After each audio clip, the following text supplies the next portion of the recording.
Hi! In today's video, we will be exploring a useful trick on how to delete multiple rows at once in Microsoft Excel. To begin, let's take a look at various methods for selecting multiple rows in Excel. Selecting multiple rows, method 1. Click and drag. Start by opening Excel and locating the rows you want to select.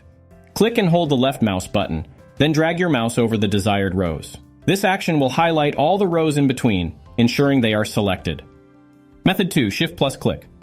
Alternatively, you can use the Shift key. Click on the first row you want to select, hold down the Shift key, and then click on the last row you wish to select.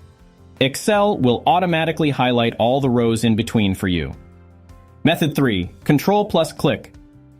The third method involves using the Control key. Hold down Control on your keyboard, then click on each row you want to select. As you click, the selected rows will be highlighted.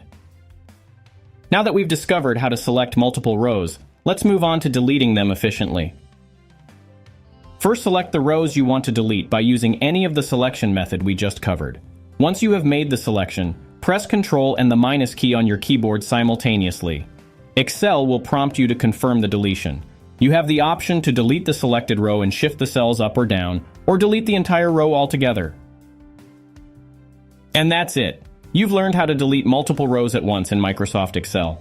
We hope this tutorial was helpful to you. Thank you for watching, and don't forget to subscribe to our channel for more helpful tutorials.